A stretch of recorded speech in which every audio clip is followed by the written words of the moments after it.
Nous sommes, par rapport à la France hexagonale, en retard en termes de développement. Ce plan très haut débit est en train de se mettre en œuvre, mais il est clair que le citoyen lambda réunionnais, aujourd'hui, est très désavantagé par rapport aux Français hexagonales, puisque là où vous avez du 20 mégas ou de la fibre, nous, on a du 2 à 8 mégas pour des coûts qui sont généralement de 10 à 20 euros supérieurs. Là où vous avez 170 chaînes de télé, on en a royalement une quinzaine.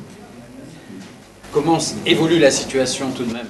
Alors, la situation évolue très vite parce que l'avantage des îles et des problématiques des îles qui ont souvent exacerbé la Réunion à 40% de chômage, c'est que ça devient de fait un laboratoire. Et donc, ça oblige à avoir de l'imagination. On n'a pas le choix, nous, on a l'obligation de l'imagination et donc, dès lors, de dynamiser les choses.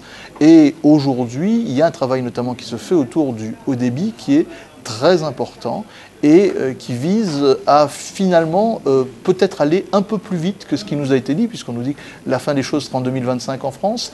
On essaye à l'île de la Réunion d'aller un peu plus vite. Pour le haut débit ou le très haut débit? Pour le haut débit et le très haut débit, parce que du coup les deux choses vont se télescoper dans l'île.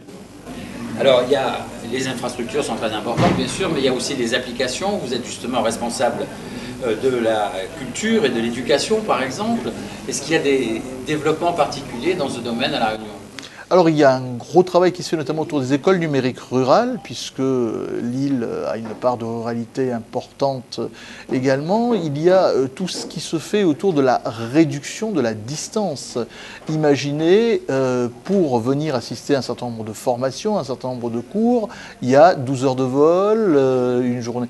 Et le numérique et la possibilité des visioconférences, par exemple, permet de réduire considérablement les choses. Les entretiens professionnels de recrutement se passent parfois par visioconférence sur un certain niveau. Donc il est vrai que de manière virtuelle, on a rapproché les îles, en l'occurrence la Réunion, de la France hexagonale. Est-ce qu'il y a pour l'avenir des plans de développement particuliers en matière du numérique?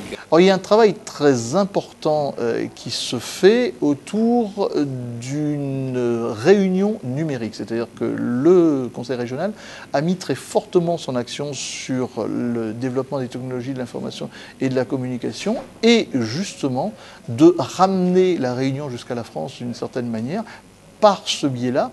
Alors chez nous c'est très escarpé, c'est très montagneux et l'idée est donc de mettre les réseaux au service des hommes et de permettre de toucher le maximum de la population dans tous les domaines. L'e-administration par exemple est en train de se développer de manière assez forte, de toucher donc l'ensemble des hommes, en tout cas le maximum, de manière virtuelle.